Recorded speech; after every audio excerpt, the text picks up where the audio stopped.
She stayed 3 hours past her shift to comfort a terrified child in room 304. Her exhausted eyes met his through the observation window at exactly 11:47 p.m., and something inside her chest cracked open. What she didn't know was that the man in the expensive charcoal suit standing motionless at the end of the corridor was about to turn her entire world upside down. The alarm on Claire's phone screamed at 5:30 a.m. like it had a personal vendetta against peace. Her studio apartment in Chicago's West Side wasn't much bigger than a storage unit, but at $600 a month, it was all her paycheck could handle after the medical debt collectors took their share. The radiator clanked and hissed, pumping out barely enough heat to fight off the November cold seeping through the single-pane windows. She rolled out of the second-hand futon that served as both couch and bed, her back protesting with a familiar ache that had become background noise over the past 3 years. Coffee. She needed coffee. The pot from yesterday sat on the counter next to a stack of past due notices she kept meaning to sort through but never did. Claire poured the cold black liquid into a chipped mug with a faded nursing school logo and stuck it in the microwave for 90 seconds. While it heated, she counted the coins in the glass jar by the door. $4.63. Enough for the train, but not enough for breakfast. She'd grab something from the hospital cafeteria if they had day-old pastries on discount. The microwave beeped. She grabbed the scalding mug and took a sip that burned her tongue. Routine. Everything was routine now. Get up, go to work, come home, collapse, repeat. It was easier that way. Easier than thinking about the empty space where her life used to have meaning beyond just surviving. Claire pulled her dark brown hair into a practical ponytail, noticing the gray strands that seemed to multiply every week despite being only 28. The mirror showed a face she barely recognized anymore. Green-gray eyes ringed with shadows that no amount of concealer could hide. Pale skin stretched too tight over cheekbones that had become more prominent as meals became optional expenses. She looked away and grabbed her worn scrubs from the hook by the door. The navy blue fabric was faded from countless washes, and there was a permanent stain near the hem from a nosebleed incident 6 months ago that never quite came out. The L train into downtown was packed with the usual morning crowd. Construction workers, office drones, students, all crushed together in uncomfortable silence. Claire wedged herself into a corner by the door and let her mind drift to the place it always went when she had nothing to distract her. Jake. 3 years ago. Almost to the day. Her younger brother had been 19, a sophomore at community college studying computer science. He had his whole future mapped out. Then came the shortness of breath, the fatigue, the diagnosis that shattered everything. Congenital heart defect, the doctors said. Operable, they said. But insurance wouldn't cover the procedure at the hospital with the best cardiac unit. They wanted him to wait 6 months for a spot at a county facility. 6 months turned into emergency surgery at 2 a.m. when his heart started failing. Claire was still in nursing school, working part-time at a pharmacy, living off ramen and hope. She sat in that waiting room for 7 hours. Then the doctor came out, and she knew before he even opened his mouth. Complications. Blood loss. Too much damage. I'm sorry. Her parents blamed her. Said she should have done more. Researched better doctors. Found money somehow. As if she hadn't been drowning in her own student loans. As if she hadn't offered to drop out of school to work full-time. They stopped calling after the funeral. Claire finished her degree alone, passed her boards, and took the first job she could get. St. Augustine's Hospital, pediatric ward. Because if she couldn't save Jake, maybe she could save someone else's little brother. The train lurched to a stop at her station. She pushed through the crowd and emerged into the gray morning light. St. Augustine's was 6 blocks north, a hulking brick building that looked more like a prison than a place of healing. The pediatric wing was on the 4th floor, perpetually understaffed and overcrowded. Broken toys in the waiting room. Flickering fluorescent lights in the hallways. Walls that were supposed to be cheerful yellow, but had faded to something closer to nicotine stain. Claire badged in at 6:48 a.m., 12 minutes early, as always. Gladys, the day shift supervisor, was already at the nurse's station, her reading glasses perched on her nose as she reviewed charts. Gladys was 56, built like a bulldog, and had exactly 0 patience for what she called emotional nursing. "You're on rotation for post-ops today," she said without looking up. "We got a late transfer coming in around 8. Some rich family throwing money around to get their kid priority placement. Claire felt her jaw tighten but said nothing. Priority placement meant someone else's kid got bumped. Someone who probably needed the bed just as badly but didn't have money to grease the wheels. "What's the case?" Claire asked. "Pediatric cardiac. 6-year-old male. Congenital defect requiring complex surgical repair." She flipped a page, still not making eye contact. "Surgery scheduled for 3 days out. Family requested private room, round-the-clock monitoring, the whole 9 yards." Claire's stomach dropped. 6 years old. Heart defect. The similarities weren't lost on her. They never were. Every child who came through those doors with a failing heart was Jake all over again. But she kept her face neutral, professional. "Ill prep room 304, she said. "Make sure it's spotless. These people will complain about a speck of dust." Gladys finally looked up, her expression hard. "And Claire." "Don't get attached. You know the rules." "Yes, Mom." The morning passed in a blur of vitals checks, medication distribution, and comforting crying toddlers who didn't understand why they hurt. Claire had always been good at compartmentalizing. She could hold a screaming infant while calculating dosages and mentally planning her grocery list for the week. Multitasking was survival.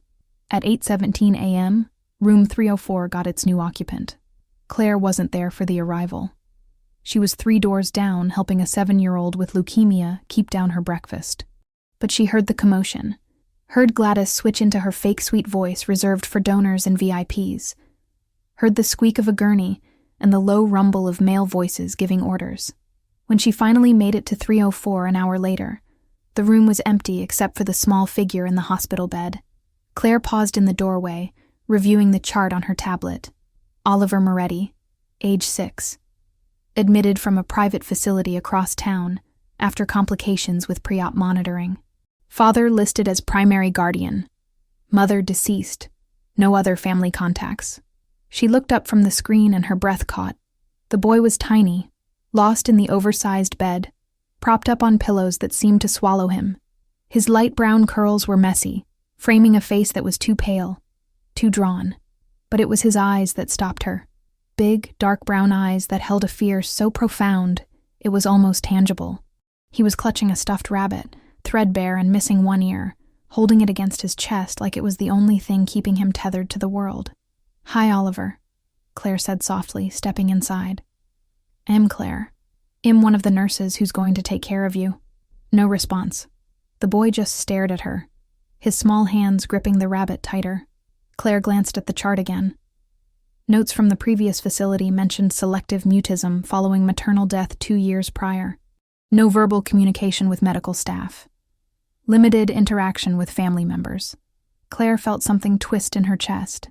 She knew that look.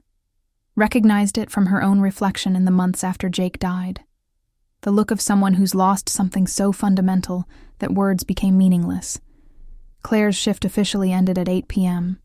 Gladys had already left at 7, her parting words a stern reminder about overtime regulations and budget constraints.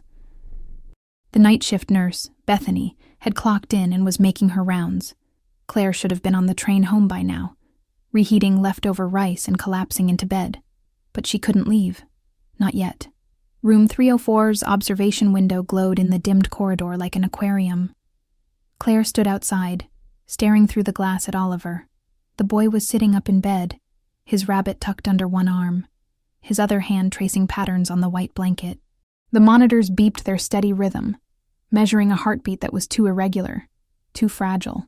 Every few seconds his small chest would hitch with what might have been a sob. If he allowed himself to make sound, he was alone, completely alone. The father hadn't returned since dropping him off that morning. No family members, no visitors. Just a terrified 6-year-old facing major surgery in a strange place with strange people, and no one to hold his hand. Claire checked her watch. 11:47 p.m. She hadn't eaten dinner. Her feet ached in shoes that needed replacing. Her eyes felt like sandpaper, but the image of Oliver clutching that rabbit kept superimposing itself over memories of Jake in his hospital bed, alone, because their parents were busy arguing with insurance representatives, and Claire had gone home to shower and change, thinking she'd have more time. She pushed open the door. Oliver flinched, his eyes snapping to hers. In the low light, they looked almost black, wide and glossy with unshed tears. Claire kept her movements slow, telegraphing her intentions. She didn't approach the bed.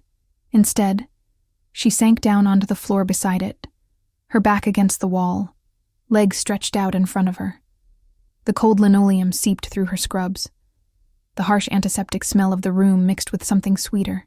Baby shampoo, maybe. Or the detergent used on the hospital linens. Claire pulled her bag onto her lap and rummaged through it, finding the small notebook she kept for tracking personal notes. The one Gladys didn't know about, where she recorded observations that mattered but didn't fit into official charts. Things like which kids needed extra reassurance, or who responded better to distraction than explanation. She flipped to a blank page and pulled out a blue pen. Without looking at Oliver, without saying anything, she began to draw. Simple shapes at first. A circle, 2 long ears, a round body. The scratch of pen on paper was the only sound besides the monitors. Minutes passed. The rabbit on the page took form. Claire added whiskers, a fluffy tail, large feet. She could feel Oliver's attention on her, though he hadn't moved. The tension in the room shifted slightly, from pure terror to cautious curiosity. Claire started on a second drawing. This rabbit stood on its hind legs, wearing what might have been a tiny jacket. She gave it a carrot in its paws. The carrot was definitely too big, cartoonishly oversized. She added motion lines like it was heavy. A faint sound reached her, barely audible. The shuffle of fabric against sheets. Claire didn't look up, kept her eyes on the paper as she started drawing a third rabbit. This one had a cape. A superhero rabbit. Why not? Something small and warm pressed against her shoulder. Claire froze, her pen hovering above the page. Oliver had slid off the bed. He was sitting on the floor beside her now, about a foot away, his rabbit pressed against his chest with one hand. With the other, he pointed at the drawing. Claire smiled. "You like the superhero?" she whispered. Oliver nodded. The movement was tiny, hesitant, but it was communication. Progress. She tore the page from her notebook and offered it to him. The boy's eyes widened.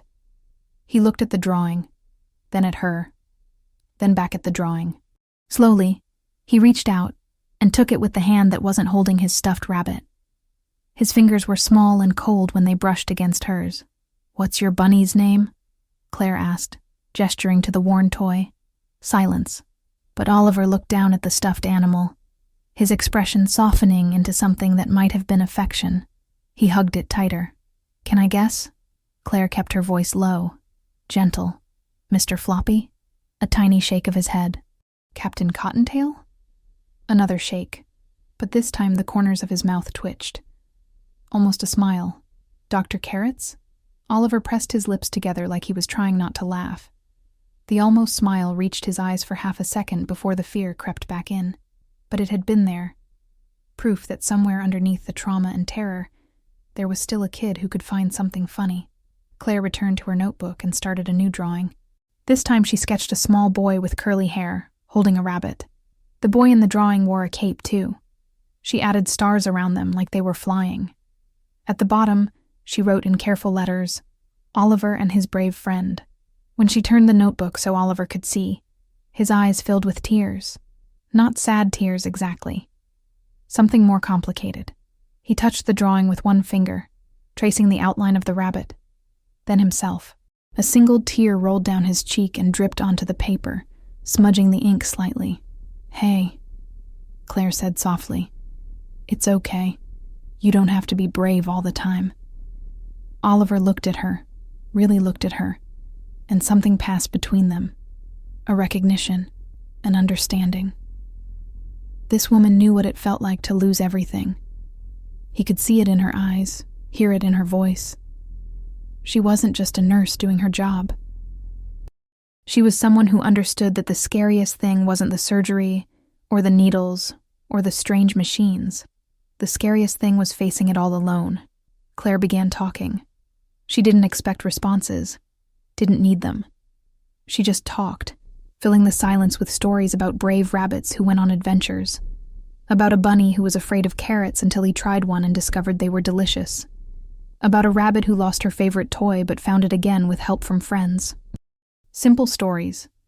The kind that didn't require much thought, but provided a rhythm, a cadence that was soothing in its predictability. Oliver gradually relaxed. His shoulders dropped from where they'd been hunched up near his ears. His breathing evened out. He shifted closer, inch by inch, until his arm was touching Claire's. The warmth of that small contact was grounding. The clock on the wall ticked past midnight, past 1 a.m. Bethany poked her head in once, saw them sitting together, and quietly retreated without saying anything. The hospital settled into its night rhythm. Distant sounds of monitors, hushed conversations, the occasional code being called on another floor. Around 2:30 a.m., Oliver's eyes started to droop. He fought it, jerking awake every time his head nodded forward. Claire recognized the fear. If he fell asleep, he might wake up, and she might be gone. Everyone left eventually. His mother had. His father was always leaving. Why would this stranger be any different? "I'm not going anywhere," Claire said quietly. "I promise. You can sleep." Oliver looked at her with those enormous brown eyes, assessing, weighing the trustworthiness of her words. Finally, slowly, he leaned against her shoulder. His small body was tense at first, ready to bolt. But Claire didn't move, didn't push. She just kept talking, her voice low and steady, about rabbits and adventures and happy endings. Minutes passed. Oliver's breathing deepened. His weight grew heavier against her side as sleep finally claimed him. The stuffed rabbit dangled from his loosening grip. Claire carefully adjusted her position so he wouldn't slide off, biting back a wince as her back protested the awkward angle. The floor was unforgiving, but she didn't care. She glanced at the monitors above the bed. Oliver's heart rate had stabilized. The irregular rhythm from earlier had evened out, becoming stronger, more consistent. The numbers meant something. Stress directly impacted cardiac function, especially in children with existing conditions. By calming him down, by giving him something besides fear to focus on, she had actually improved his physical state. At 2:47 a.m., Claire heard footsteps in the corridor. Heavy, purposeful, male. They stopped outside room 304. She turned her head toward the window and saw him. A man stood in the hallway staring through the glass. He was tall, at least 6'2", with broad shoulders that filled out an expensive charcoal suit that probably cost more than Claire's monthly rent. Dark hair with gray threading through the temples. Even from this distance, through the window, Claire could see the intensity in his eyes as he looked at Oliver sleeping against her shoulder. The man didn't enter, didn't knock. He just stood there, motionless, for what felt like an eternity. His expression was unreadable. Not angry, exactly. Not grateful. Something harder to define. Something that made Claire's pulse quicken with instinct that whispered danger. Then he turned and walked away, his footsteps fading down the corridor. Claire watched until he disappeared from view. Her arms tightened protectively around Oliver. She didn't know who that man was. Not yet. But something in her gut told her that everything was about to change. Claire woke to the sensation of someone shaking her shoulder. Her neck screamed in protest, stiff from sleeping upright against the wall. Pale morning light filtered through the hospital room window, harsh and unforgiving. She blinked, disoriented, and found Bethany crouched beside her with panic written across her face. "Claire," Bethany hissed, "you need to wake up. Now. What time is it?" Claire's voice came out hoarse. Oliver was still asleep against her side, his face peaceful in a way she hadn't seen while he was awake. His stuffed rabbit had fallen onto her lap during the night. 6:15. Bethany glanced toward the door, then back. "The father is here. He arrived 5 minutes ago and he's asking questions. Claire, he looks really angry." Reality crashed back. Claire carefully shifted, trying to extract herself without waking Oliver. Her legs had gone numb hours ago, and now they erupted in pins and needles as blood flow returned. She gritted her teeth against the sensation. "I was just comforting a patient," she whispered. "Nothing wrong with that." Bethany's expression said otherwise. "This isn't a regular family, Claire. I don't know who they are exactly, but Dr. Harrison came in at 6 a.m. 6. He never comes in before 8 unless something major is happening.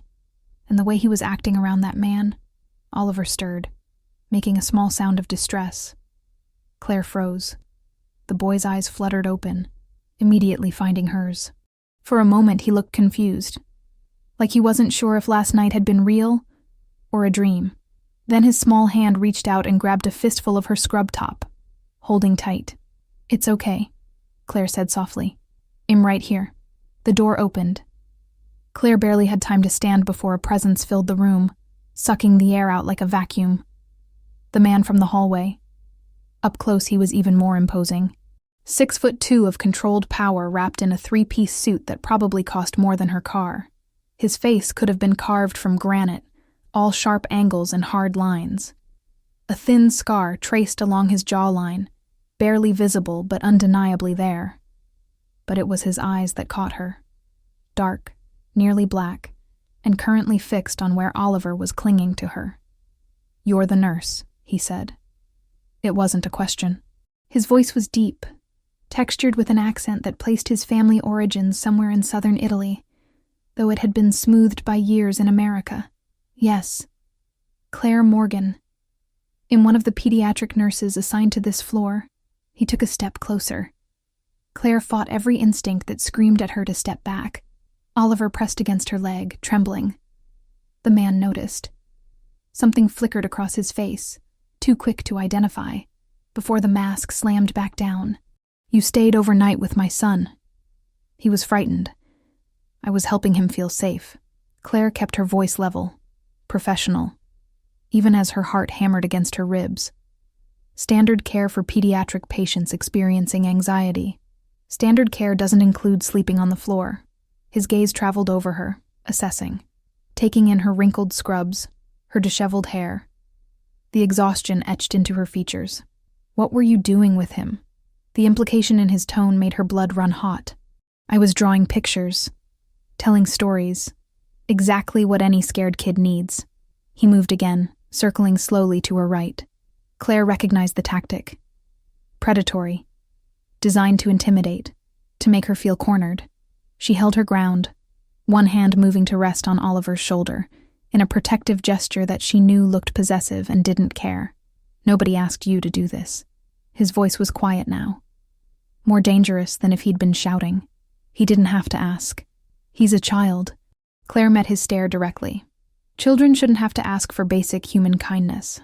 Silence stretched between them like a drawn blade. The man stopped moving, standing close enough now that she could see the lines around his eyes, the silver threading his temples.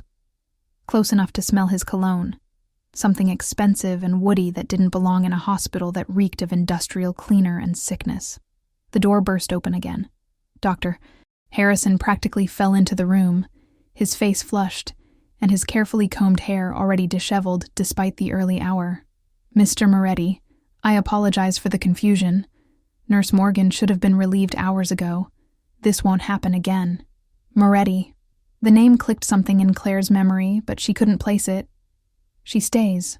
The man, Moretti, spoke without taking his eyes off Claire. Harrison blinked. "I beg your pardon?" "The nurse. She stays with my son." "Whatever needs to happen to make that occur, make it happen." Moretti finally looked away from Claire, turning the full weight of his attention on the doctor. Harrison actually took a step backward. "I want her assigned exclusively to Oliver until his surgery." "Is that going to be a problem, doctor?" "No. No, of course not." Harrison was already nodding, sweat beading on his upper lip. "I'll speak with administration immediately." "Whatever you need, Mr. Moretti." Claire found her voice. "I have other patients. Responsibilities. You can't just reassign me because you feel like it." Moretti's gaze swung back to her. Something almost like approval flickered in those dark eyes. "You want to refuse?" "I want to understand what gives you the right to come in here making demands." Claire felt Oliver tug on her scrub top, trying to pull her back, but she couldn't stop now. "Your son needs consistency and trained medical care." "Yes. But this hospital has protocols, procedures. You can't just throw money around and expect everything to bend to your will." "Can't I?" Moretti reached into his jacket. Claire tensed, some animal part of her brain screaming danger. but he only pulled out his phone, typed something quickly, and held it up so she could see the screen. It was a bank transfer confirmation to St. Augustine's Hospital Foundation. The number had so many zeros that Claire had to count twice to make sure she was reading it correctly. $500,000. Donated 4 minutes ago. Harrison made a choking sound. Mr. Moretti, this is incredibly generous. We can't possibly thank you enough. You can thank me by doing what I asked. Moretti pocketed the phone. Nurse Morgan stays with my son. And doctor, I need the room. Of course. Right away. Harrison grabbed Claire's arm, trying to steer her toward the door. Nurse Morgan, let's discuss your new assignment. Claire jerked her arm free. I'm not leaving Oliver. Not until I know he's comfortable. Moretti raised one eyebrow. The gesture should have been insignificant, but somehow managed to convey volumes. She could see him reassessing her, recalculating whatever initial judgment he'd made. Behind her, Oliver made a small whimpering sound. She turned, crouching down to his level. Hey, it's okay. Remember what I said? I'm not going anywhere. She looked up at Moretti. Right? The man stared at her for a long moment. Then, so quietly she almost missed it. Right. Harrison cleared his throat. Perhaps Nurse Morgan and I should step outside briefly to handle the administrative details. Just 5 minutes, Oliver. Your father will be right here. Oliver looked between Claire and his father, his small face creased with worry. Claire squeezed his hand. 5 minutes. I promise. Can you be brave for 5 minutes? The boy hesitated, then nodded once. He climbed back onto his bed, clutching his rabbit, his eyes never leaving her face until she stepped into the hallway. The moment the door closed, Harrison rounded on her. Are you insane? Do you have any idea who that is? A concerned father? Claire crossed her arms. That's Vincent Moretti. Harrison lowered his voice to barely above a whisper. As in the Moretti family. As in organized crime. As in half the south side of Chicago answers to him. He lowered his voice even more. People who cross the Morettis have a habit of disappearing, Claire. The words landed like a physical blow. Claire leaned against the wall, her knees suddenly weak. Organized crime. Mafia. The expensive suit. The casual display of wealth. The way Harrison had practically prostrated himself. It all made sense now. And she was in there arguing with him. Challenging him. Touching his son without permission. Oh, God, she breathed. Exactly. Harrison adjusted his glasses nervously. So you will take this assignment. You will do everything he asks, and you will not cause any problems.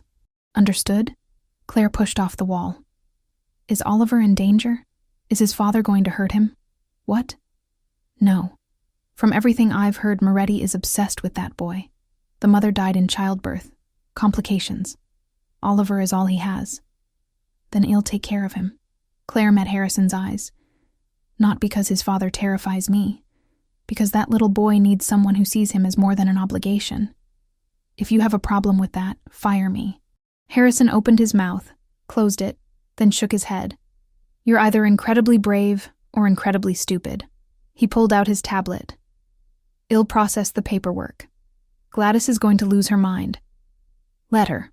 Claire turned back toward room 304. Through the window she could see Vincent Moretti sitting on the edge of Oliver's bed, his large hand resting carefully on his son's small shoulder. Oliver was looking up at him. And for the first time since she'd met the boy, there was something other than fear in his expression. Something tentative and fragile. Hope, maybe. 2 hours after the morning confrontation, Claire found herself sitting across a desk from Vincent Moretti in what used to be the hospital chaplain's office. The chaplain had been relocated. Nobody asked questions when Moretti wanted something. The room still smelled faintly of incense and old books, but someone had cleared the religious items from the shelves and replaced them with nothing. Empty space that echoed. Moretti sat with his hands folded on the desk between them, his posture relaxed in a way that probably meant he was most dangerous. Claire kept her spine straight, her hands in her lap, and tried not to think about all the crime documentaries she'd watched where people made decisions in rooms like this and never walked out. You did your research, Moretti said. It wasn't a question. Claire had spent her lunch break on her phone in the cafeteria, scrolling through news articles. Vincent Moretti, alleged head of the Moretti crime family, Suspected involvement in racketeering, extortion, illegal gambling operations across Chicago. Multiple arrests, 0 convictions. Witnesses who disappeared before trials. Prosecutors who suddenly dropped cases. And running through every article like a thread, mentions of his wife, Isabel Moretti, died during complications from an emergency cesarean section 6 years ago. Oliver's birth had cost his mother her life. I know who you are, Claire said carefully. What you are, and yet you're still here. Moretti tilted his head slightly, studying her. Why? Because Oliver needs someone. She met his gaze directly. And whatever you do in your free time, whatever empire you run, right now you're a father with a sick child. That I understand. Something flickered across his face. Respect maybe, or surprise. Do you have children, Nurse Morgan? No, but I had a brother. She swallowed against the tightness in her throat. He died waiting for a surgery he couldn't afford. I was in nursing school. Couldn't do anything except watch. Moretti leaned back in the chair, his dark eyes never leaving her face. How old? 19. Claire forced herself to continue. Heart defect. The same kind of defect Oliver has. Silence filled the space between them. Outside the office door, the hospital continued its routine. Distant beeps of monitors, hushed conversations, the squeak of wheels on linoleum.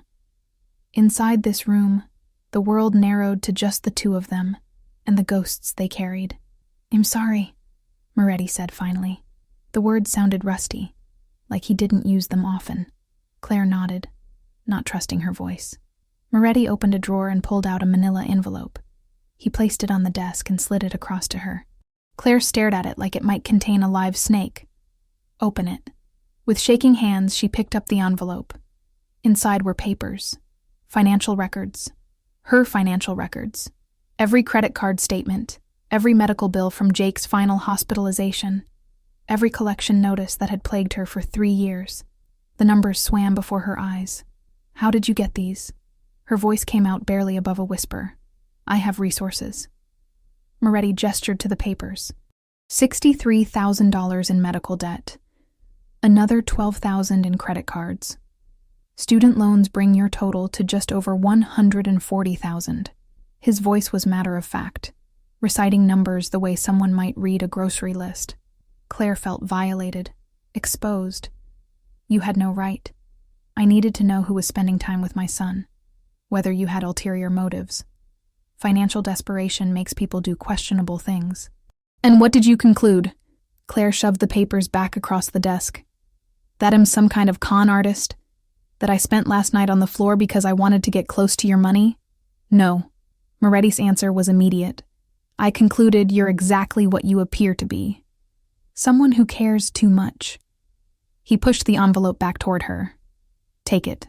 What? The debt. Consider it cleared. Moretti's expression remained neutral.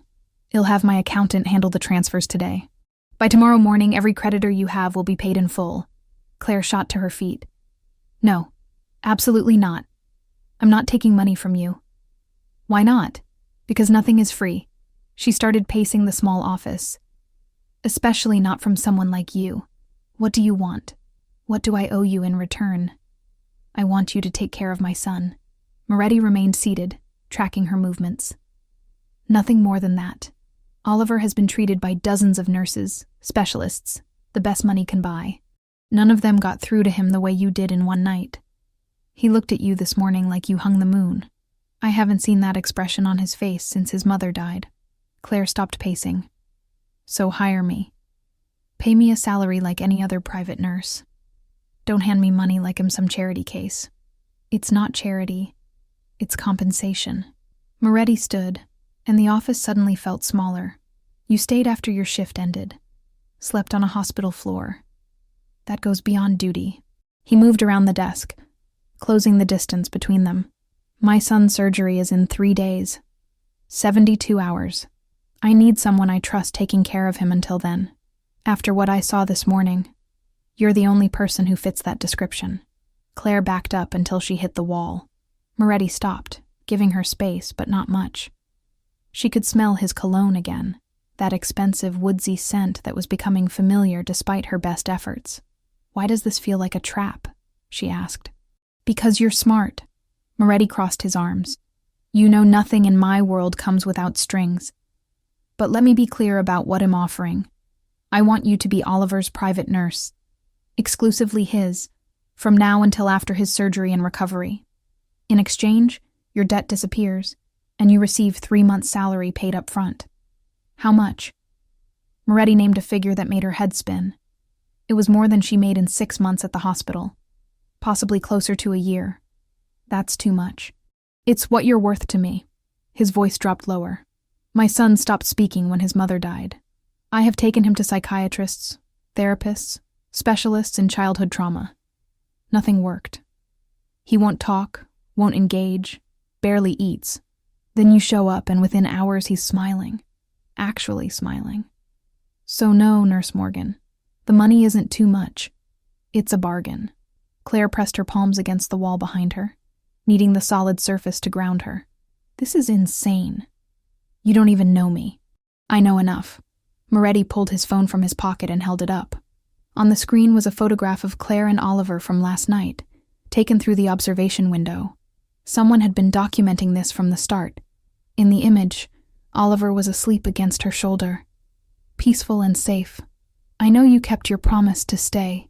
I know you put his needs above your own comfort. I know you're not afraid to stand up to me when you think I'm wrong. Those qualities are rare. You could have anyone. Someone with more experience, better credentials. Experience didn't help Oliver. Credentials didn't make him feel safe. Moretti pocketed his phone. You did. In one night you accomplished what I haven't been able to do in 2 years. So yes, I want you.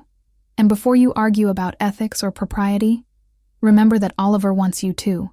Doesn't he deserve a say in who takes care of him? The manipulation was so smooth Claire almost missed it. Almost. You're good at this.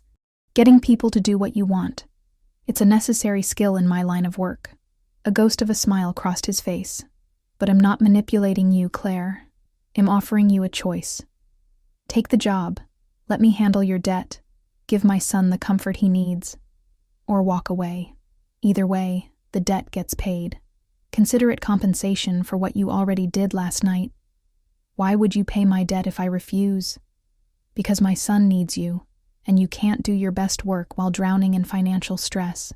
Moretti moved back to the desk, putting space between them again. Whether you stay or go, that particular burden shouldn't be yours to carry anymore. Not after you've already lost so much.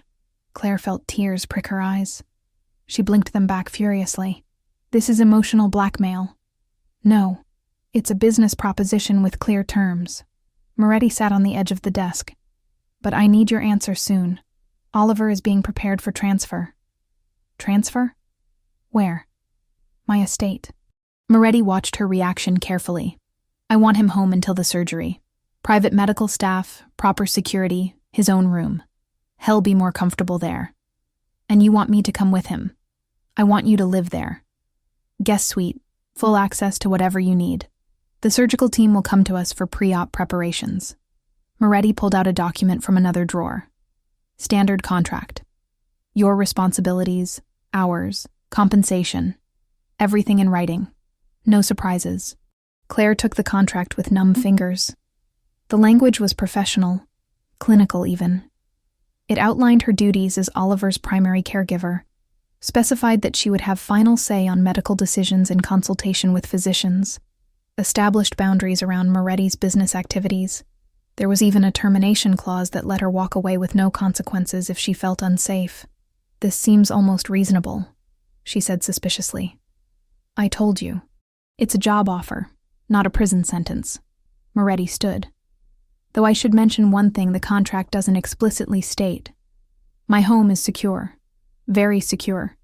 That means armed guards, surveillance, restricted access. You won't be able to leave the property without an escort. So it is a prison. It's protection. There are people who would hurt my son to get to me. I won't risk that. His voice hardened. If you take this job, you accept that your freedom will be limited for the next 72 hours. After the surgery, once Oliver is stable, you can leave whenever you want. Claire read through the contract again, looking for hidden clauses or tricks. But it was straightforward, almost generous in its terms. She thought about Oliver, about the way he'd clung to her this morning, about the fear in his eyes that had finally faded when she promised to stay. "I have conditions," she said. "Name them. No illegal activity in my presence. I don't want to see it, hear about it, or be complicit in it. Whatever you do, you keep it away from me and away from Oliver." Agreed. "I have final authority on Oliver's medical care. If I say he needs something, it happens. If I say a procedure is too risky, we don't do it." Moretti hesitated for the first time, then nodded. "Within reason. But we're not disagreeing with the surgical team." "Fair." Claire took a breath. "And if at any point I feel you or your people are putting Oliver in danger, I walk. Contract or no contract. You have my word." Moretti extended his hand. "Do we have a deal, Nurse Morgan?" Claire looked at his hand, then at his face, then thought about Oliver sitting alone in room 304, probably wondering if she was coming back. She reached out and shook his hand. His grip was firm, warm, and over quickly. "One more thing," she said. "Stop calling me Nurse Morgan. If I'm going to live in your house and take care of your son, you can call me Claire." The smile that crossed his face was small, but genuine. "Vincent. Since we'll be living under the same roof." "Vincent," she repeated. The name felt strange on her tongue. "When do we leave?" 2 hours. Pack light. Anything you need will be provided." He moved toward the door, then paused. "And Claire, thank you. For last night. For this morning. For giving my son something I've been unable to give him." "What's that?" "Hope." Vincent opened the door and walked out, leaving Claire alone with a contract that would change everything and the growing certainty that she'd just made either the best or worst decision of her life. The Moretti estate sat 45 minutes north of Chicago in Lake Forest, hidden behind iron gates and walls covered in climbing ivy. Claire pressed her face against the ambulance's window as they passed through security checkpoints disguised as landscaping features. Men in casual clothing patrolled the grounds, their concealed weapons obvious to anyone who knew what to look for. She counted at least 6 before the main house came into view. It wasn't a house. It was a compound. 3 stories of stone and glass sprawling across perfectly manicured lawns. The architecture was modern, but softened with traditional elements. Not ostentatious, exactly, but impossible to mistake for anything other than serious wealth. Oliver sat on the gurney beside her, no longer needing to lie down. His color had improved during the 2-hour preparation for transport. He held Claire's hand with one of his, and clutched his rabbit with the other. Vincent rode up front with the driver, making quiet phone calls in Italian that Claire didn't try to understand. The ambulance stopped at a side entrance. Medical staff emerged from the house, led by a woman in her 50s wearing scrubs far nicer than anything Claire owned. "Dr. Patricia Reeves," she introduced herself, extending a hand. "I've been coordinating Oliver's pre-surgical care. The medical suite is ready on the 2nd floor."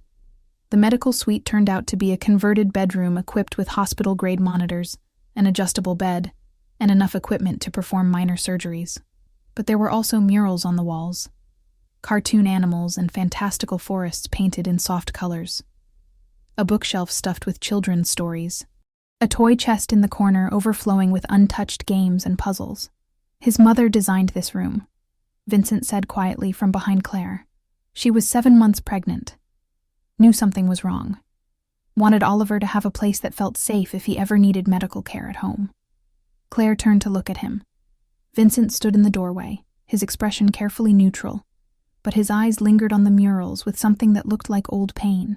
"She had good instincts," Claire said softly. "The best." Vincent cleared his throat.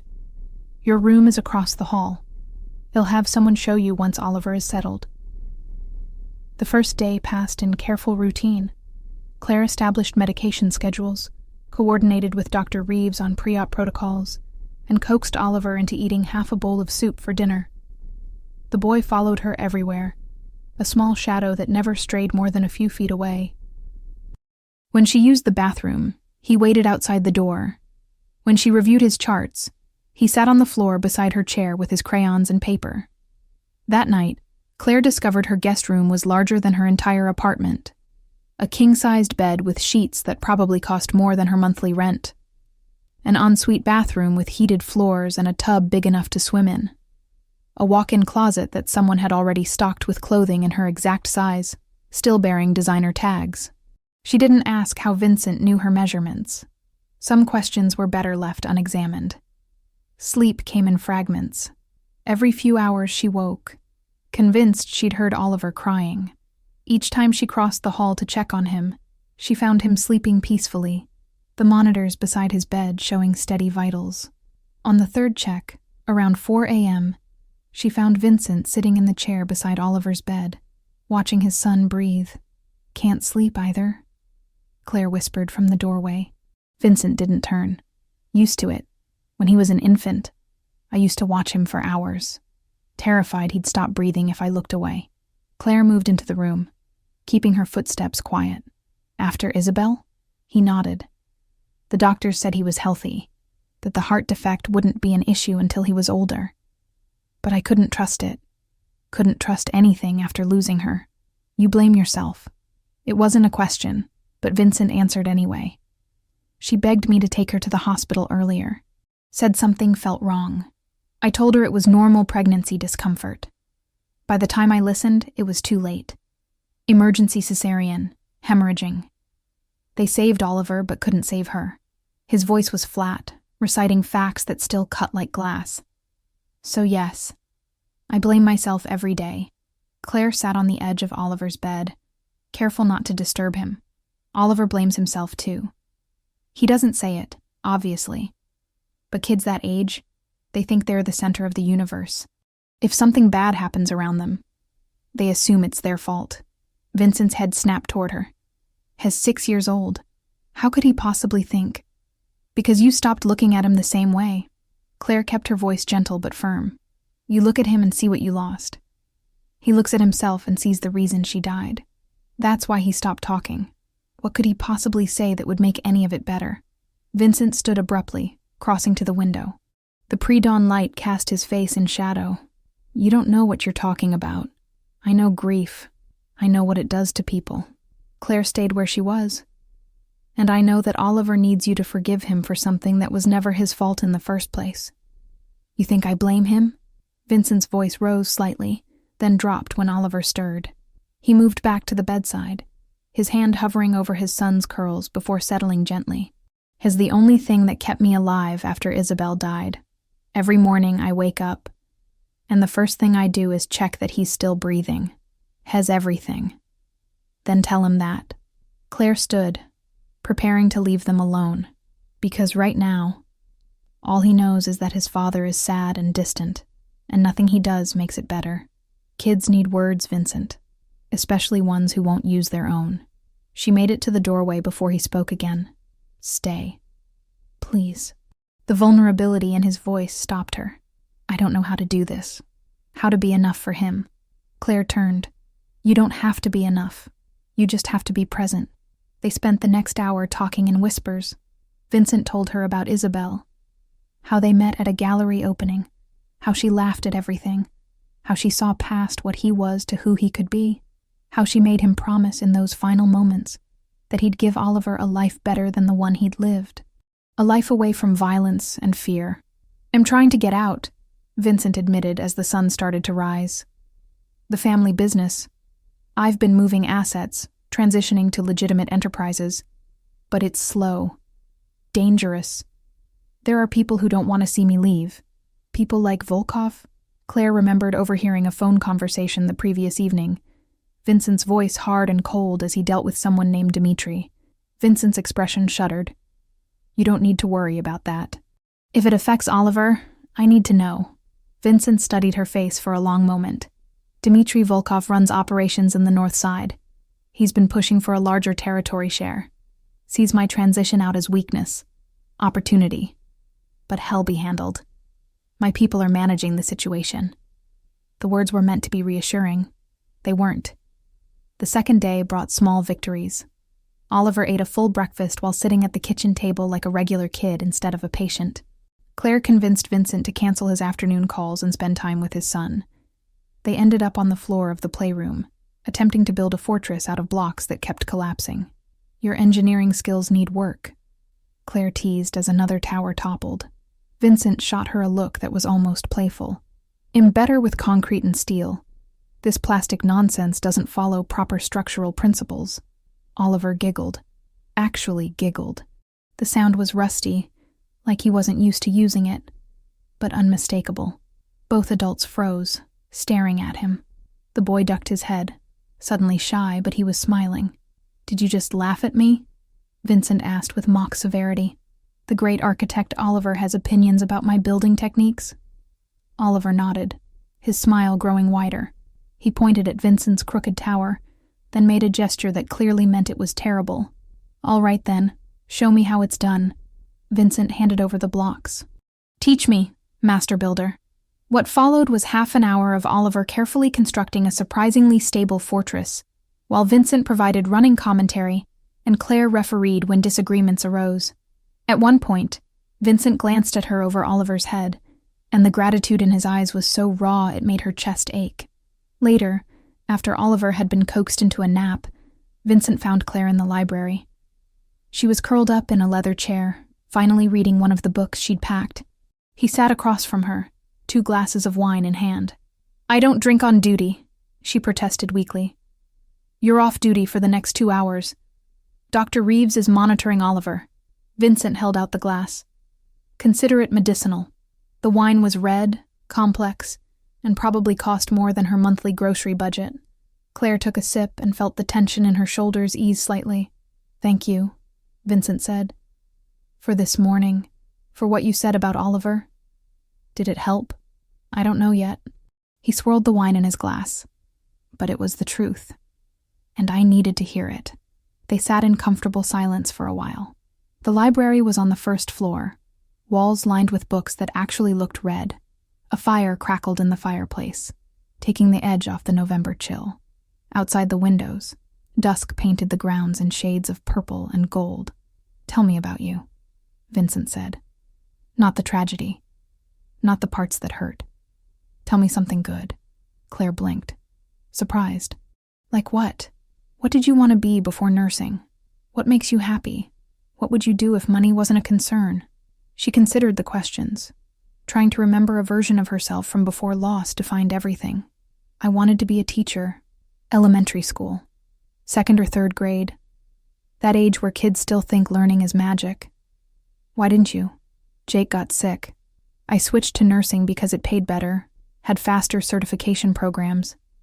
Needed to help with bills." She took another sip of wine. "Never went back." "Would you? If you could?" Vincent leaned forward, genuinely interested. "I don't know. Maybe. The version of me who wanted that feels like a different person." Claire set down her glass. "What about you? What did you want before the family business claimed you?" Vincent laughed, but there was no humor in it. "I never had it before. My father groomed me from birth to take over. Sent me to the best schools, introduced me to the right people, taught me how to command respect through fear. By the time I was old enough to question it, I was too deep to get out." He paused. "Isabel was the first person who made me think I could be someone different. And now Oliver is the reason I have to be." The vulnerability in his admission made Claire look at him differently, not as the dangerous man who terrified hospitals into compliance, but as someone trapped by circumstances and fighting to protect the one thing he loved. "You'll get there," she said.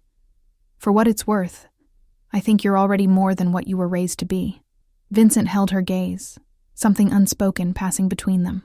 The moment stretched, charged with a tension that made Claire's pulse quicken. Then Oliver called from upstairs, his voice small but audible, breaking the spell. "Claire, where are you?" Both of them were on their feet instantly. Claire reached the stairs first, Vincent close behind. They found Oliver standing in the hallway, his rabbit dangling from one hand, tears streaming down his face. "I'm here," Claire said, kneeling. "What's wrong?" "Bad dream." The words were barely audible, but they were words. Oliver had spoken. Actually spoken. Vincent made a choked sound. "Oliver, you just don't make a big deal," Claire said quickly. "Just comfort him." Vincent dropped to his knees, pulling Oliver into his arms. The boy went stiff at first, then slowly melted against his father's chest. Vincent held him tight, one hand cradling the back of Oliver's head, and Claire saw his shoulders shake with silent emotion. "I got you," Vincent whispered. "You're safe. Dad's got you." Claire backed away, giving them space. She returned to the library and finished her wine with shaking hands, wondering when exactly she'd started caring about these people as more than just a job, wondering what would happen after the surgery, when she had no more reason to stay, wondering why that thought left her feeling hollow. Claire woke at 3:17 a.m. to the sound of raised voices. Not shouting exactly. More like the controlled fury of men trained to be quiet even when violent. She pulled on the robe someone had left draped across the chair in her room and stepped into the hallway. Light spilled from beneath the door to Vincent's office downstairs. Oliver was asleep across the hall, his monitors showing steady vitals. Claire checked them twice before moving toward the stairs, drawn by instinct that said something was very wrong. She made it halfway down before a man she didn't recognize stepped into view. He was massive, easily 6'4", with a neck like a tree trunk and hands that looked capable of breaking bones without effort. He held up one palm in a stopping gesture. "No guests in this part of the house, miss." His voice was surprisingly gentle for someone his size. I heard arguing. "Is Vincent all right?" "Mr. Moretti is handling business. Please return to your room." Before Claire could respond, Vincent's office door flew open. He emerged with another man. Tommy, his second in command, whom Claire had met briefly the day before. Tommy's usually relaxed expression was tight with worry. Vincent spotted her immediately. His jaw clenched. "What are you doing out of your room?" I heard voices. "What's happening?" "Nothing that concerns you." Vincent crossed to the stairs, taking them two at a time until he was at her level. "Go back to bed, Claire. Don't handle me." Claire crossed her arms. "Something's wrong. I can see it on your face." Vincent glanced at Tommy, who had followed him up. Some kind of silent communication passed between them. Finally, Vincent took Claire's elbow and guided her away from the stairs, down the hall toward a sitting room she hadn't explored yet. He closed the door behind them and leaned against it, exhaling slowly. "There's been a complication. With the surgery." Claire's stomach dropped. "What kind of complication?" "Not medical. Security." Vincent ran a hand through his hair, disheveling it. "I've received credible intel that Dmitry Volkov is planning something. An attack during transport to the hospital tomorrow morning." Tomorrow morning. The surgery. Claire's mind raced. "Then we postpone. Move the date. We can't." Vincent's voice was strained. Oliver's cardiologist was very clear. "His heart is deteriorating faster than expected. If we don't do the surgery within the next 24 hours, his chances of survival drop significantly. Every day we wait makes it more dangerous." "So what are you going to do?" Vincent pushed away from the door, pacing. "I've mobilized 40 men. Well, take 6 vehicles, 3 decoys, fully armed escort. The route has been changed, swept for surveillance. Hospital security has been tripled." He stopped, facing her. "Oliver will be safe." "And you believe that?" Claire heard the skepticism in her own voice. "You really think Volkov won't find a way?" "I think I've planned for every contingency." Vincent's expression hardened. "This is what I do, Claire. I protect what's mine." The possessiveness in his tone should have been off-putting. Instead, it made something warm unfurl in her chest. She pushed the feeling aside. What about after? Once Oliver is in surgery, hell be vulnerable for hours.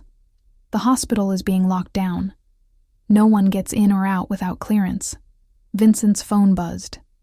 He glanced at it, frowned, and typed a rapid response. Volkov is making a power play, trying to prove him weak, distracted. If he can hurt Oliver, he sends a message to everyone else in our world, that I'm not untouchable, that you're human. Vincent looked up from his phone. "Yes, and in my business, appearing human is the same as appearing weak." They stood in silence, the weight of the situation settling between them. Claire thought about Oliver, about his small body being transported through a city where people wanted to hurt him, just to make a point to his father. The idea made her feel physically ill. "I want to be in the ambulance with him," she said, "during transport." "Absolutely not. He's going to be terrified.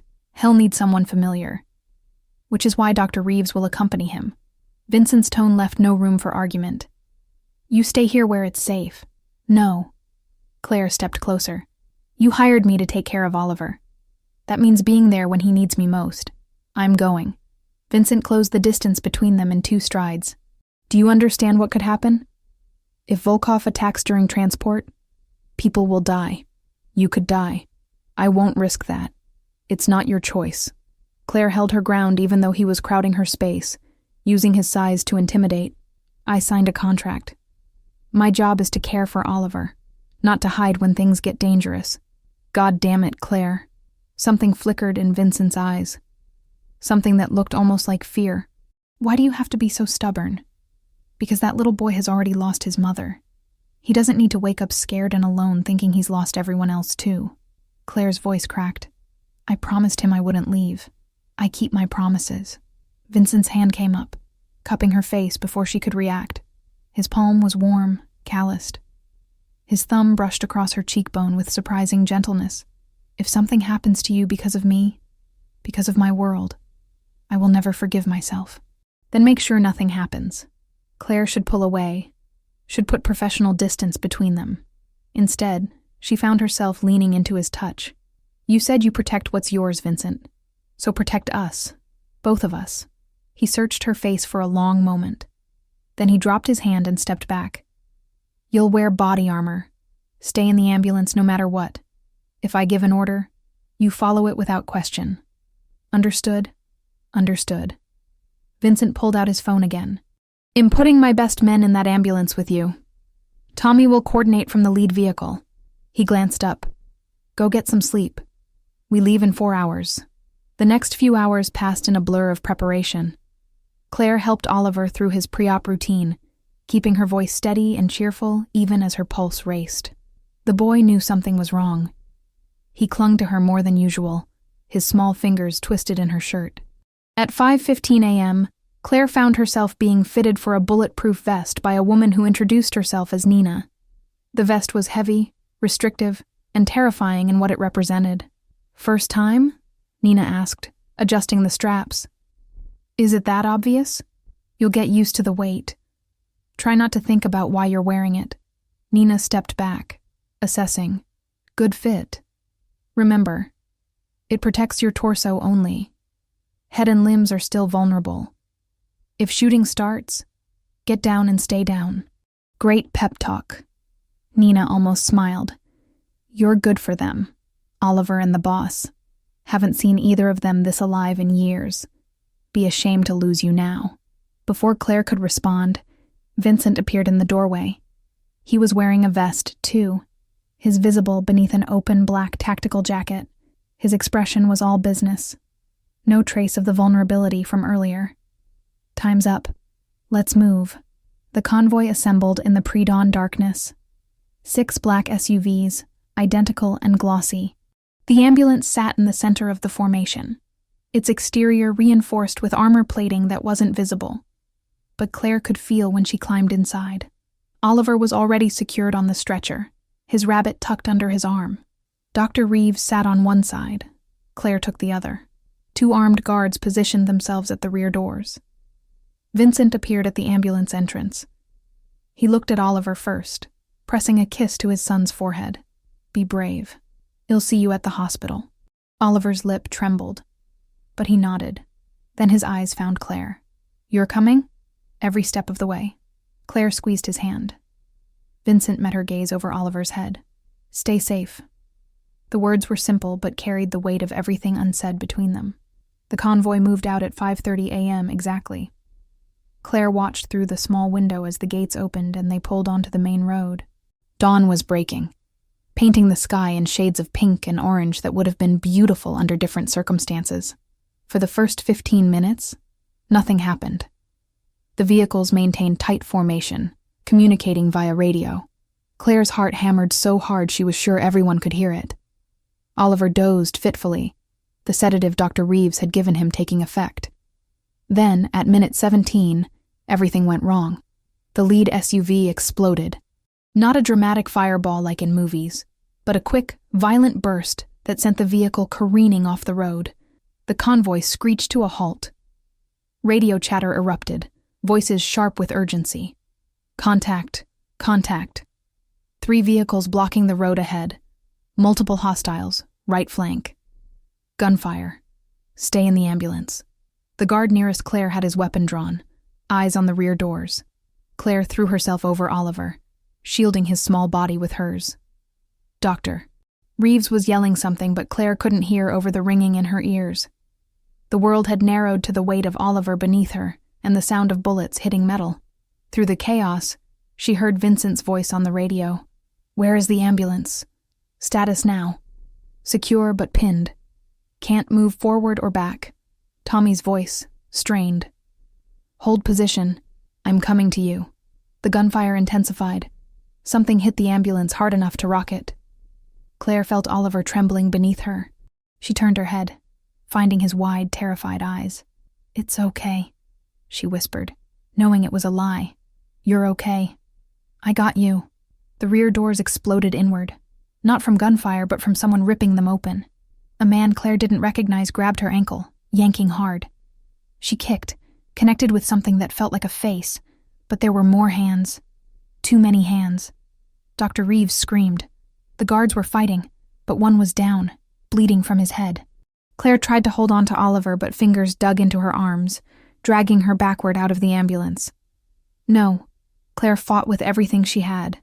Let me go. Oliver. Oliver. Her head cracked against something hard.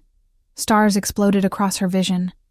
The last thing she saw before darkness took her was Oliver's face, his mouth open in a silent scream, reaching for her as the ambulance doors slammed shut. When she woke, she was in the back of a moving van, hands zip-tied behind her back. Her head throbbed.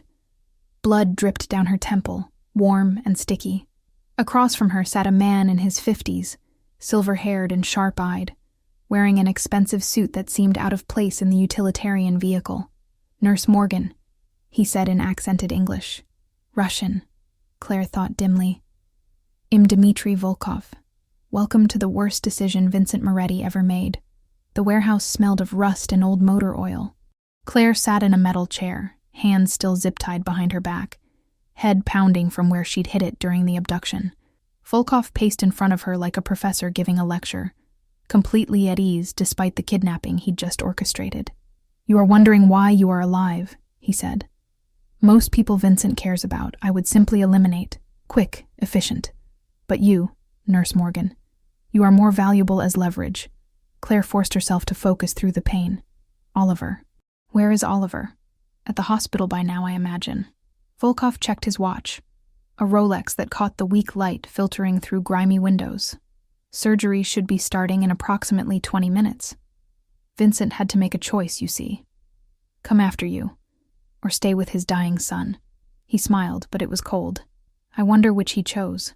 The cruelty of it hit Claire like a physical blow. Volkov hadn't wanted to kill Oliver. He wanted to destroy Vincent by making him abandon his son in the child's moment of greatest need. It was psychological warfare designed to break a man who couldn't be broken by conventional means. You wanted him to choose Oliver, Claire said, understanding. That was always the plan. Of course. If the boy dies on the table and Vincent was not there, he will carry that guilt forever. If the boy survives and remembers his father was absent, the distance between them will be permanent. Volkov stopped pacing. Either way, Vincent Moretti becomes a shell of what he was. Easier to eliminate later, or better yet, easier to control. You're a psychopath. I am a businessman. Volkov shrugged. Vincent thinks he can leave our world, transition to legitimate operations. But there is no leaving. Once you are in until death. He needed to be reminded of that. Claire's mind raced. Her medical training had included crisis psychology, de-escalation techniques. Keep him talking, she thought. Find an opening. How long are you planning to keep me here? Until Vincent comes. And he will come, eventually. After the surgery, after he knows whether his son lives or dies, he will come for you. Volkov crouched in front of her chair. Then I will kill you in front of him. Slowly. And finally, he will understand that caring for people makes him weak. You talk too much for someone who's supposed to be scary. The words were out before Claire could stop them. Volkov's expression darkened. He backhanded her across the face, hard enough to snap her head to the side. Blood filled her mouth, metallic and warm. "Brave," Volkov said. "Or stupid. We will see which." He stood and walked toward the door, speaking rapid Russian to someone outside. Claire used the moment to test her restraints. The zip tie was tight, biting into her wrists, but she'd read somewhere that zip ties could be broken with enough force and the right angle. She glanced around the warehouse. Empty, except for some old crates and industrial shelving. 2 guards by the door, both armed. Windows too high to reach. 1 exit visible. Probably more she couldn't see. The odds were not in her favor. Volkov returned, holding a phone. He pressed it to Claire's ear. Someone was breathing on the other end. Heavy, ragged breaths. "Claire?" Vincent's voice, rough with emotion. "Vincent." Relief flooded through her. "Are you okay? Is Oliver?" "He's in surgery. 4 hours minimum." Vincent paused. "I'm coming for you." "No." The word came out fierce. "You stay with Oliver. When he wakes up, you need to be there. Do you understand me? You stay? Claire, I can't just leave you there." "Yes, you can. You have to." She blinked back tears. "This is what Volkov wants. For you to abandon Oliver. To prove you can't have both of us. Don't give him that satisfaction." Silence on the line. Claire could hear muffled voices in the background, medical equipment beeping, the sounds of a hospital operating room nearby. "I sent Tommy with a team," Vincent said finally. "They're 10 minutes out. Just hold on." Volkov grabbed the phone away. "You heard her, Vincent. She is quite selfless, your nurse. Perhaps I will keep her alive longer just to enjoy breaking that spirit." He ended the call and tossed the phone aside. 10 minutes, Claire thought. She had to survive 10 minutes. And then she had to find a way to help Tommy's team when they arrived. Volkov was speaking to his guards again, gesturing toward the exits. Claire watched their movements, memorizing patterns. 2 by the main door. She could hear at least 3 more voices outside. 5 total, maybe 6. Terrible odds, but she'd worked with worse. Hadn't she? Actually, no, she hadn't. She was a nurse, not an action hero. But she was also someone who refused to give up, who had survived crushing debt and soul-destroying loss and kept showing up every day, who had promised Oliver she wouldn't leave him. And she kept her promises. Claire took a deep breath and bit down hard on the inside of her lip, breaking the partially healed cut from Volkov's earlier strike. Blood welled up immediately, filling her mouth. She let herself slump in the chair, head falling forward, eyes closed. She heard footsteps approaching. Volkov's voice, annoyed. What is wrong with her? Passed out, maybe. One of the guards. The head wound. Check her pulse. Hands on her neck. Rough and impersonal. Claire kept her breathing shallow. Her body limp. She felt the guard lean in close. And she acted. Her head snapped up, cracking into his nose with a sickening crunch. The guard reeled backward, cursing in Russian. Claire threw her weight sideways, toppling the chair. She hit the concrete floor hard, pain shooting through her shoulder, but she'd been ready for it. She brought her bound hands down hard against the chair's leg as she fell. The zip tie held. "Bliat!" Volkov kicked her in the ribs. Enough theatrics. Claire gasped, curling around the pain. But she had succeeded in one thing. She was on the ground now, harder to control, and she'd bloodied 1 guard. Small victories. Outside, the sound of vehicles approaching. Multiple engines moving fast. Volkov's head snapped toward the door. His guards were already moving, weapons raised. That was not 10 minutes, Volkov said coldly. He grabbed Claire by her hair, dragging her to her feet. She cried out, pain lancing across her scalp. "You are coming with me. Insurance policy." He started pulling her toward a back exit she hadn't noticed before. Claire struggled, but his grip was iron strong. Through the warehouse windows, she could see black SUVs pulling up outside, men spilling out in tactical formation. Tommy's team. Gunfire erupted. The front doors exploded inward, torn from their hinges. Volkov's guards returned fire, the sound deafening in the enclosed space. Claire felt Volkov falter. his attention split between escape and his collapsing defense. She made her decision in a fraction of a second. She threw herself backward with all her weight, sacrificing balance for momentum. Volkov lost his grip on her hair. Claire hit the ground again, rolled, and this time, when she brought her zip-tied hands down, she did it against the edge of a metal crate. The plastic tie snapped. Her hands were free. Claire scrambled behind a stack of crates as bullets tore through the air above her head. She pressed herself flat against the concrete, making herself as small as possible. Her medical training screamed at her to check for injuries, assess damage, but survival instinct overrode everything else. Someone grabbed her ankle. Claire kicked reflexively and connected with something soft. A grunt of pain, then a familiar voice. "It's Tommy. Stop fighting me." Claire looked up into the face of Vincent, second in command.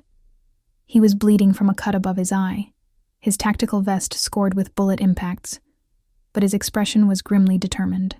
"Can you move?" Tommy asked. "Yes. Get me out of here." Tommy pulled her up and half-carried, half-dragged her toward the shattered front entrance. The gunfire had mostly stopped, replaced by the moans of wounded men. Claire saw 2 of Volkov's guards on the ground, not moving, another being restrained by 2 of Tommy's people. Volkov? Gone out the back. Tommy pushed her toward a waiting SUV. "We'll find him. You need to get to the hospital. Oliver, is there news? Still in surgery when I left." Tommy opened the SUV door. "Vincent is losing his mind. Get to him before he does something stupid." The drive back to the hospital was a blur. The driver ignored traffic laws, weaving through morning commuters with aggressive precision. Claire used the time to assess herself. Possible concussion. Definitely bruised ribs, cuts and abrasions everywhere. Nothing life-threatening. She would live. Oliver had to live too. He had to. They pulled up to St. Augustine's back entrance. Claire stumbled out of the vehicle before it fully stopped, ignoring the driver's protests. Hospital security tried to intercept her, took one look at her appearance, blood-stained and wild-eyed, and waved her through when she flashed her ID badge. She found Vincent in the surgical waiting room, alone. He was sitting with his head in his hands, still wearing the tactical vest, dried blood on his knuckles. He looked up when she entered, and the expression on his face nearly broke her. Claire. He was across the room in seconds, hands hovering over her like he was afraid she might shatter.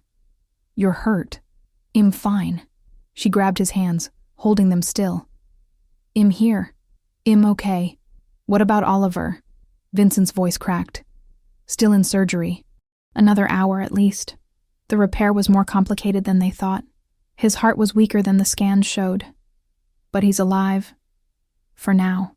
Vincent pulled her closer, resting his forehead against hers. "I should have come for you. Should have killed Volkov myself. You made the right choice." Claire cupped his face, forcing him to meet her eyes. "You stayed with Oliver. That's what matters. I could have lost you both. But you didn't. We're both here. We're both fighting." Vincent kissed her. It was desperate, fierce, full of fear and relief and something deeper that neither of them had named yet. Claire kissed him back, pouring everything she couldn't say into the contact. When they finally broke apart, both were breathing hard. The surgical doors opened. Dr. Harrison emerged, still in his scrubs. Vincent and Claire turned as one, hands linked. "The surgery was successful," Harrison said, and Claire felt Vincent sag with relief beside her. "The repair is holding. Oliver's vitals are stable. He's being moved to recovery now. Can we see him?" Claire's voice was hoarse. "He's still under anesthesia, but yes. Just for a moment." Harrison looked pointedly at Claire's injuries. "And then you need to be examined, Nurse Morgan. That's an order." They followed Harrison to the recovery room. Oliver looked impossibly small in the hospital bed, surrounded by machines and monitors. But his color was better. The lines of pain that had been etched into his young face were gone. He looked peaceful. Vincent approached first, his large hand gentle on Oliver's small one. "You did it," he whispered. "You're so brave, so strong." Claire stood beside him, her other hand on Vincent's shoulder. Oliver would wake up soon, would see both of them there, waiting, would know that he hadn't been abandoned, that he was loved. Outside the recovery room, Claire heard commotion. Security rushing past, urgent voices. Then Tommy appeared in the doorway, breathing hard. "We got him. Volkov has in federal custody." Tommy looked at Vincent. "It's over." Vincent nodded slowly. Then he looked at Claire, and she saw the decision in his eyes before he spoke. "It's over," he repeated. "All of it. I'm done." "Done? With that life, with those choices?" Vincent turned back to Oliver. "My son almost died today. You almost died. And for what? Territory? Respect? It's not worth it." He looked at Tommy. "Set up the meeting with the federal prosecutors. Full cooperation in exchange for immunity. Whatever it takes to get out clean." Tommy nodded. "I'll make the calls." As he left, Claire leaned against Vincent, exhaustion finally catching up with her. They stood together in silence, watching Oliver breathe. And for the first time in days, maybe years, Claire felt something like hope. 3 months later, Claire stood in the kitchen of the Moretti estate watching Oliver attempt to make pancakes. The result looked more like abstract art than breakfast, but the 6-year-old was so proud of his lopsided creation that she didn't have the heart to intervene. "Look, Claire, it's a dinosaur." Oliver pointed at a blob of batter that could generously be interpreted as having a tail. "A T-Rex. I see it. Very fierce." Claire flipped the pancake before it burned. "But maybe next time we use a little less batter? Dad likes them big." Oliver climbed onto the counter stool, his rabbit sitting beside him. The stuffed animal was even more worn now. One ear held on by careful stitches Claire had sewn herself. "He says your pancakes are the best he's ever had. Your dad is easily impressed by breakfast food." "I heard that." Vincent entered the kitchen, hair still damp from his morning shower, wearing jeans and a sweater instead of the suits that used to be his uniform. He looked younger somehow, or maybe just less burdened. He dropped a kiss on Oliver's head, then one on Claire's cheek. "What are we making?" "Dinosaurs," Oliver announced. "Want to help?" "Always." Vincent rolled up his sleeves and joined them at the stove. The 3 of them worked in comfortable chaos, flour ending up in places flour had no business being, but laughter filling the spaces where tension used to live. After breakfast, Oliver disappeared into the playroom with Tommy, who had transitioned from enforcer to a combination of chief of security for Vincent's legitimate businesses and Oliver's favorite playmate. Claire and Vincent lingered over coffee at the kitchen table, a ritual that had become sacred in the months since the surgery. "I have a meeting with the federal prosecutors this afternoon," Vincent said. "Final testimony review before the trials start next month." "How are you feeling about it?" "Like burning down everything my father built." Vincent traced the rim of his coffee cup. "And like it should have happened years ago." Claire reached across the table, lacing her fingers with his. "You're protecting Oliver, giving him a future where he doesn't have to be afraid of his own last name. That's not destruction. That's courage." Vincent brought her hand to his lips. "What would I do without you? Probably make terrible pancakes." Claire smiled. "Speaking of which, I have something to tell you." She had been waiting for the right moment, and somehow this morning, with sun streaming through the windows and Oliver's laughter echoing from the next room, felt perfect. "I went back to St. Augustine's yesterday." Vincent tensed slightly, but she squeezed his hand. "Not to work. To visit. They broke ground on the new pediatric wing last week, the one your foundation is funding. After Volkov's arrest and Vincent's cooperation with federal authorities, Vincent had liquidated significant portions of his illegal holdings. The money had been funneled into legitimate investments, with a substantial amount directed toward healthcare initiatives. St. Augustine's Hospital had been the first recipient, receiving funding for a state-of-the-art pediatric cardiac care center. "How does it look?" Vincent asked. "Like hope." Claire pulled out her phone, showing him photos. They named it the Isabel Moretti Memorial Wing. "I thought you should know." Vincent's eyes grew bright. He looked away, blinking rapidly. "She would have loved that." "I know. And Oliver will grow up knowing his mother saved other children even after she was gone. That her legacy is healing, not pain." They sat in silence for a moment, the weight of what had been lost and what had been saved balancing between them. Finally, Vincent cleared his throat. "I have something for you too." He stood, retrieving an envelope from the drawer where they kept important documents. "It's been ready for 2 weeks, but I was waiting for the right time." Claire opened it, her heart starting to race. Inside were official documents from the University of Chicago, an acceptance letter to their graduate education program, a full scholarship, endowed by an anonymous donor whose identity wasn't hard to guess. Vincent. She looked up at him, tears blurring her vision. "You remembered. You said you wanted to be a teacher, that it was your dream before life got in the way." Vincent knelt beside her chair. "I can't give you back the years you lost, but maybe I can give you the chance to reclaim them. This is too much. It's not nearly enough." Vincent cupped her face in his hands. "You gave me my son back. You gave us both a future worth living. Let me give you your dreams."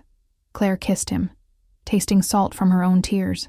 When they broke apart, she rested her forehead against his. "I love you." The words had been said before, whispered in dark moments and quiet nights, but they still felt new every time. "I love you too." Vincent pulled back, his expression shifting to something almost nervous. "Which brings me to the other thing I've been waiting to talk about." Before Claire could ask what he meant, Oliver burst back into the kitchen, Tommy trailing behind with an apologetic expression. The boy was carrying something carefully in both hands, his face serious with concentration. "Did I do it right?" Oliver asked, looking at his father. "Perfect." Vincent stood, lifting Oliver so they were eye level. "Ready?" Oliver nodded, then turned to Claire. He opened his small hands, revealing a velvet box. "Claire, will you marry us?" His rehearsed words came out slightly jumbled but heartfelt. "Dad says you make us a family. We want it to be forever." Claire looked from Oliver to Vincent, her heart so full it felt like it might burst. The ring in the box was simple, elegant, a single diamond that caught the morning light. But it was Oliver's hopeful face and Vincent's vulnerable expression that made her vision blur with fresh tears. "Yes," she whispered, then louder. "Yes. 1,000 times yes," Oliver whooped, nearly dropping the ring box in his excitement. Vincent caught it, laughing, and slid the ring onto Claire's finger. It fit perfectly, because of course it did. Vincent was nothing if not thorough. The next few months passed in a blur of planning and change. The trials began, Vincent testifying against former associates with a calm precision that made prosecutors grateful and defense attorneys nervous. Tommy took over day-to-day operations of the legitimate businesses, proving surprisingly adept at real estate development and investment management. Oliver started at a new school, a small private academy where his medical history and family background were known but not defining. He made friends, joined an art class, and talked incessantly about everything he was learning. The selective mutism was fully behind him now, replaced by a chattiness that sometimes had Vincent jokingly begging for 5 minutes of quiet. Claire began her graduate program, balancing coursework with her continued role in Oliver's life. She also started volunteering at the new pediatric wing of St. Augustine's, working with families navigating childhood cardiac conditions. Every child she helped felt like keeping a promise to Jake, to the boy she couldn't save, but whose memory drove her to save others. The wedding was small, held in the hospital chapel where Claire had first met Vincent through that observation window. The guest list included hospital staff, Tommy's family, a handful of Vincent's associates who had followed him into legitimate business, and most importantly, Oliver, who served as ring-bearer with solemn dedication. Dr. Harrison officiated, having gotten ordained online specifically for the occasion. Gladys attended, her perpetual scowl softening just slightly when Oliver walked down the aisle. Dr. Reeves played piano. It was intimate, meaningful, and nothing like the elaborate society wedding Vincent's family would have once demanded. Claire wore a simple dress, ivory and lace, that she had chosen with Oliver's input. He had insisted on the one with sparkles. Vincent wore a dark suit, no tie, looking more relaxed than she had ever seen him. When they exchanged vows, Claire spoke about finding family in unexpected places, about second chances, and choosing love even when it was terrifying. Vincent promised to spend every day earning the trust she had given him, to be worthy of her faith, to build a life where their son could grow up safe and loved. Oliver stood between them, holding both their hands, his smile bright enough to rival the sun streaming through the stained glass windows. 1 year later, Claire stood in that same hospital chapel, but this time she wasn't alone. Vincent stood beside her, and Oliver darted between the pews, his energy boundless. They had come to visit the memorial wall, where Isabel Moretti's name was engraved alongside other donors and honored members of the hospital community. Claire was visibly pregnant now. 5 months along with a daughter they had already decided to name Isabel Grace. Oliver was beyond excited about becoming a big brother, already planning what he would teach his baby sister and which toys she could share. "Do you think Mama Isabel would like Claire?" Oliver asked, looking at his mother's name on the wall. He had started calling his mother Mama Isabel to differentiate from Claire, who he simply called Mom now. "I know she would." Vincent wrapped an arm around Claire, his hand resting on her rounded belly. "She would love that you have a family who adores you, that you're happy." Oliver nodded seriously. "Am very happy." He looked up at Claire. "Are you happy, Mom?" Claire knelt down, ignoring the protest from her back. "I am the happiest I've ever been. You know why?" "Why?" "Because I have you. And Dad. And soon your little sister." She touched his cheek. "A year ago, I thought my life was just about surviving. But you taught me it could be about living. You taught me I could talk again," Oliver said. "That I didn't have to be scared all the time." Vincent cleared his throat, visibly emotional. "You both taught me I could be more than what I was raised to be. That it's never too late to choose differently." They stood together in front of the memorial wall, this family that had been forged from trauma and loss, but had become something beautiful. Unorthodox, certainly, born from circumstances that should have destroyed them. But here they stood, whole and healing. As they left the chapel, Oliver running ahead to hold the door, Claire looked back one last time at Isabel's name on the wall. "Thank you," she thought, "for sending me to them, for trusting me with your family." The November wind was cold, but Vincent pulled her close as they walked to the car. Oliver chattered about his upcoming art show at school, about the painting he had made of their family that he insisted would hang in the baby's room. Claire thought about that night almost 18 months ago, when she had stayed past her shift to comfort a frightened child, how she couldn't have imagined then that this was where it would lead, to love, to family, to a future she had stopped believing was possible.